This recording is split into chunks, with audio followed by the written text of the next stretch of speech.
This is Matt from Dice of the Round Table. Thanks for checking out this video with me. Please subscribe to the channel if you appreciate the content, when you want to be notified of future content from me. Like the video if you find it positive and encouraging and think it has some value.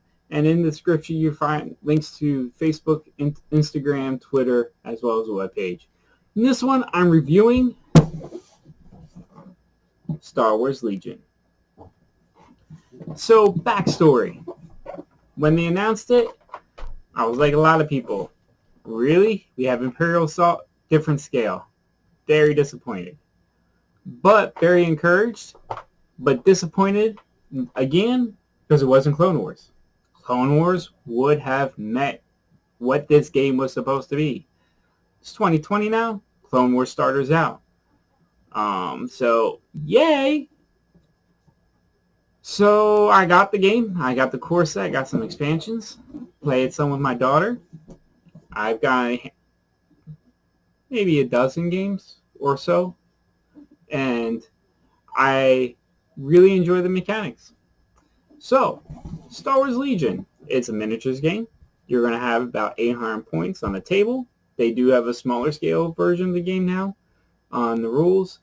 And it's a very interesting activation. You're going to have a hand of cards that helps bid for initiative, basically, because depending on how low you want to bid for initiative, gives you less units that you know you can activate.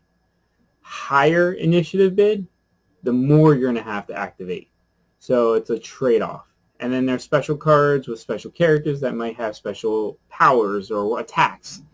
Like Boba Fett might do a flame attack, or the ripcord, I'm losing the thought of what it is. Leia has like an orbital bombardment card. But so the cards can give you different powers. Each unit will have a set point value for how many figures. You can add in equipment, add in, if it's a squad of rebels, maybe add in a different weapon, ion gun, or the Gatling repeating blaster.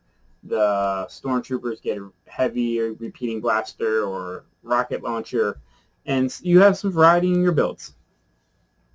Then, in order to activate, you're going to know you can activate X units, so you're going to put these discs down. Then you make a stack of mystery discs that you're going to be flipping or pulling out of a bag, and the type of unit, that's what matters. Support, core, operative, commander, and you can activate that unit using that chip. So how you list build is important, as well as what you control as far as when something activates. Because if you control it, then you can activate it when you want to. If it's the mystery stack, it's when it comes up. But pretty straightforward from there. And then you're going to flip cards that dictate the mission, the deployment zone, as well as the conditions on the battlefield. Is it hazardous? Is it reduced vision fields? And there's terrain packs that come with other mission cards that you can build a mission deck to go with it. Really nice, because in the beginning of the game, you're going to go back and forth and pass or cancel one of those cards. And then whatever's to the far left, if I remember correctly, is what the mission is. So you could there's a game within that to set up the field and see how if you can get an advantage out of it. So all that is awesome. Love all these elements of it. You only move the leader on the table, which is really cool too, and very different. Not measuring every person in the squad, just the leader. Okay, line of sight. If you can see the model, you can shoot it. They've amended that from the original rulebooks to now it's kind of infinity. And like War Machine has it, and there's a couple other games where everything's going to have a X size. So you need to either get templates, acrylic tokens, or print them that says this unit's this big. You can put it behind the figure, and that dictates if you can see the figure or not. Because some now have scenic bases, like the Special Edition Vader, which is so much bigger, and you can't hide them behind some things that you should be able to hide them. So they made that addition. That is my son's monitor going off. So those are some elements overall. The models are becoming a little bit more in depth, that you have some flexibility in how you build them. Like when they did Bosk and Sabine, there's multiple configurations now. So let's talk about components. Components, I think, are outstanding. The movement tools, the tokens, models, everything is just outstanding. It's they're getting to harder plastic. The original ones are softer plastic, so you can get some like not straight lightsabers. But overall, I mean, I would give it pretty fair marks on the components. You get what you need. The gameplay, very straightforward. I don't. The, the gameplay is pretty straightforward, and I'm going to put a pin in that for later. The game, I have to say, I believe this is probably one of, in my opinion, one of the best organized play games, tournament level, competitive games you could probably get into. I feel the balance is pretty good. I feel the depth is really meaty.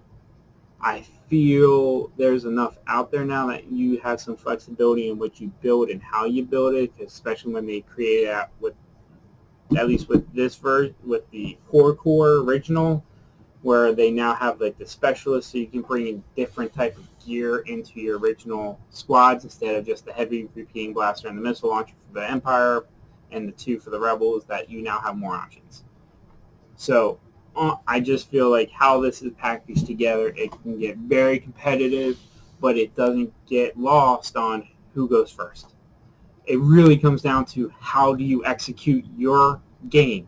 How do you execute your list? What cards, what build did you build? Is it to your strength? I think this is one of the most outstanding, very competitive games I've probably come across. Now, that means I don't think this is a very good casual game. If you and someone was going to play and you're both just playing something because you want to, but if one of you has a competitive build, I don't feel like it's going to be a very fun game for someone. If someone has a very higher skill level, it just, you can blow someone out really quick and very fast. If you're both playing fun list, awesome. But I feel like a casual gamer is not going to get the most out of this. It just has so many key elements. And that's where we're going to get to the game rules. A living rulebook for competitive purposes was outstanding. And if you don't know what a living rulebook is, it does not mean I have a rulebook, I open up, it's not going to change. Every so often, FFG will go in and update the rules, change the rules and special things, because now they've gone and just changed points on a couple things, which I think speaks volumes that I think it's being play tested and they're really stuck on some points. They adjusted some points from like this core set, but other than that, it's not too much tweaking. But it gets insane that I have to go out and download this rule book. Granted, it's free, but the rules portion is about 15-20 pages, but the special rules and all the keywords take up 50 pages. And playing casually, I forget a couple little things and I get lost looking through it. It's indexed, which is awesome, but sometimes it says, go refer to this, go refer to this, go refer to this. And then trying to remember, oh, this person has, like, this is just an example, like marksman something. They get to do this. This other person has another rule, but it does the same thing, but maybe it does 3 dice. And because it's for Han, it has a different name.